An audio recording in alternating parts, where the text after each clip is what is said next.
আমার যে লাল মুরগিটা আছে, তো সেই মুরগিটা দেখুন কেমন করে চুপটি করে ওখানে দাঁড়িয়ে আছে। আসলে ও নিজেকে দেখছে আর কি, সামনে একটু ভাঙা আয়না আছে, ওটাই আর কি দেখছে। ওতে নিজেকে একটু দেখতে পাচ্ছে, একটু নড়াচড়া করছে। তো অনেকক্ষণ থেকে সেটা মানে দেখছে, দেখে আমার ভীষণ হাসি পেল। তো গতদিনও আমি দেখেছিলাম, একবার মাথাটা এদিকে কাত করে একবার ওদিকে কাত করে এক দৃষ্টি দেখে, ভীষণ হাসি পায় দেখলে।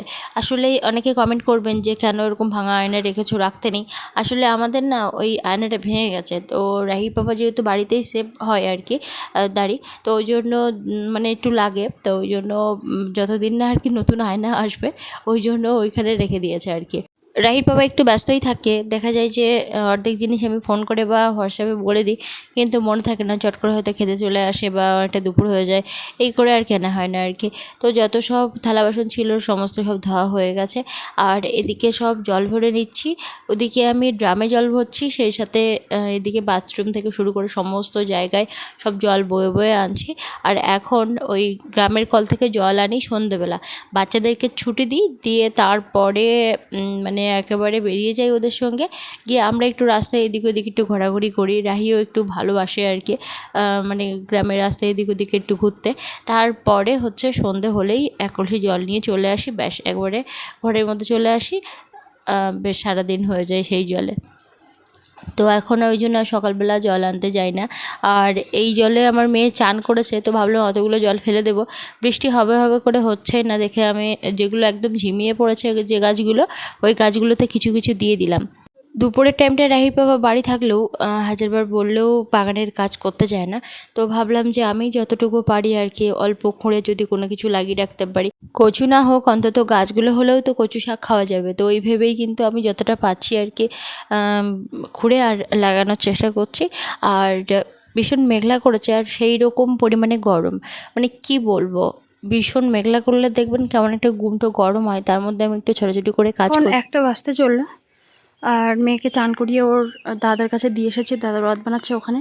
কেননা আমি এদিকে কিছু, এই যে খানিকটা হলুদ আছে, কচু আছে, হলুদ কচু এগুলো সব লাগাবো। আর ঝিরিঝিরি বৃষ্টি হচ্ছে, ওই জন্য ফোনটা বাইরেও রাখা যাচ্ছে না, খুব হালকা একদম ঝিরিঝিরি দেখা যাচ্ছে না আর কি, মানে অনেকক্ষণ থাকলেও গা ভিজবে না।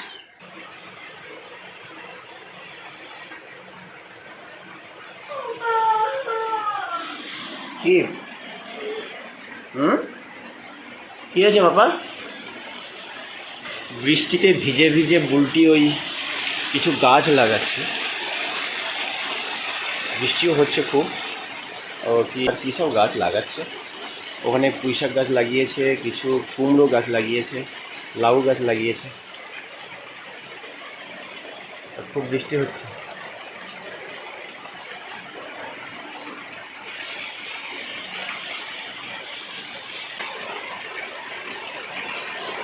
কোলে বাবা,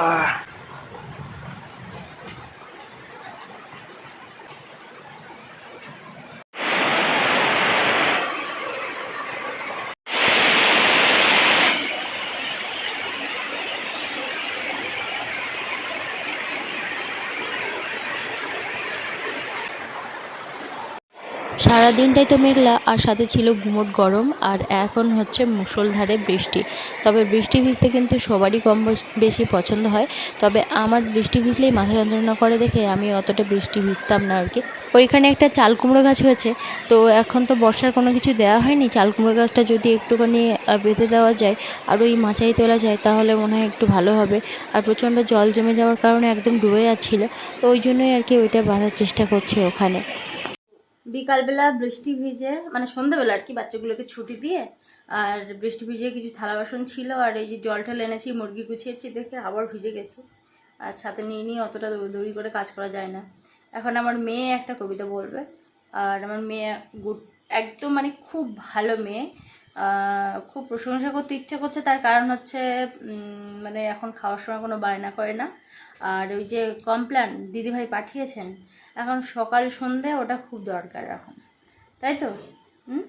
তাই তো, এখন ওটাই চলছে, সকাল সন্ধে এখন ওটাই বায়না। মাঝে মাঝে দুপুরেও মানে বগলে করে হাঁটে, মানে বায়না হচ্ছে ওইটাই দিতে হবে, তো দেওয়া হয় না দুপুরটায় আর কি।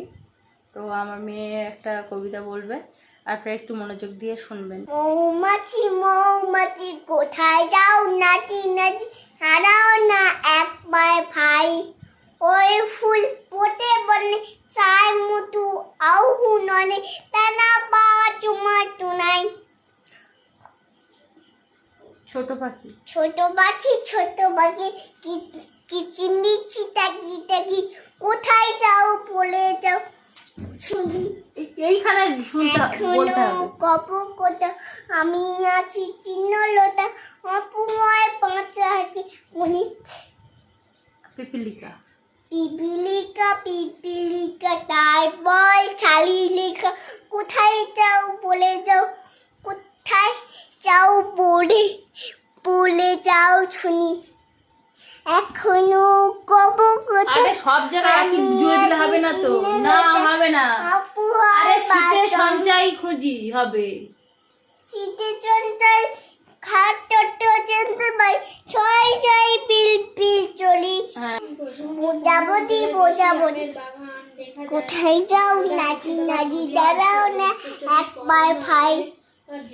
ওই ফুল ফোটে বনে চায় মধু। ওটা তো প্রজাপতি নয়, হ্যাঁ মোর তো মৌমাছি। জিভ বের করছিস কেন? ওরম করতে নেই। নাই কি খয় পর পর বলো, পাড়ার সকল ছেলে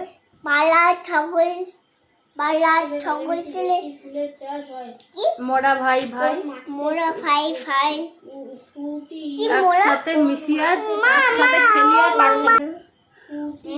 ওখানে মালা আছে না? হ্যাঁ মোরা আছে কেন?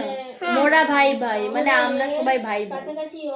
ও হ্যাঁ ওটা কবিতার ভাষা। হ্যাঁ তারপরে বলো, তারপরে বলো আর ওইটা বলো। সারা দুপুর ভোর যে কাজগুলো করেছি, এখানে দেখুন প্রচুর পরিমাণে টাইম ফুল ছিল, যেটা খুব সুন্দর দেখাতো। কিন্তু বৃষ্টি হওয়ার পর দেখলাম প্রতিটা পাতায় পাতায় একদম ভর্তি, ছোট বড়, মানে কি বলবো, ধারণার বাইরে। তো সেগুলো সমস্ত দেখে তুলে ফেলে দিয়েছি। আর এই দেখুন একটু বৃষ্টি থামতে যেই বাইরে এসেছি, আর এই যে পায়ের ধারে এসে হাজির। আর এই দিকটায় তো দেখলেন গতকাল আমি একদম পুরো পরিষ্কার করে ফেলেছিলাম, কিন্তু সেটা আর ভিডিও করা হয়নি। অনেকটা সময় লেগেছিল এই ঘাস তুলতে। আজকে সকালবেলা পর্যন্ত আমি কিছুটা পরিষ্কার করেছি। তো এই লাইনটা কিছুটা হলুদ লাগিয়েছি। আসলে এই দিকটায় খুব একটা ফলন হবে না, প্রচুর পরিমাণে নারকেল গাছ থাকলে না, যেহেতু গুচ্ছমূল নারকেল গাছের, তো ওই জন্য আশেপাশে তেমন কোনো কিছু হতে চায় না। এখানে দেখুন চাল কুমড়ো গাছ, তারপরে পুঁইশাক গাছ, এগুলো সব লাগিয়েছি। আর এই দেখুন কতটা ঘাস, সমস্ত সব তুলে ওখানে রেখেছি। রাখার তেমন জায়গা নেই ওখানে, আসলে বাড়ির সামনেটাও হয়ে যাচ্ছে, তবুও কিছু করার নেই, ওখানে আপাতত রাখলাম। এই যে পুঁইশাক গাছগুলো দেখছেন, এগুলো কিন্তু এক দুবার করে কেটে খাওয়া হয়েছে। আর এই সঙ্গেই কিন্তু ওই চারাগুলো ছিল, কিন্তু ওগুলো বাড়েনি দেখে আমি আবার ওইখানে লাগালাম, মনে হয় এবার বাড়তে পারে। আর একটা কুমড়ো গাছ দেখুন কতটা বড় হয়েছে, কোনো শাখা প্রশাখা ছাড়ছে না বলে আমি আবার এই যে মাথার দিকে কেটে দিলাম।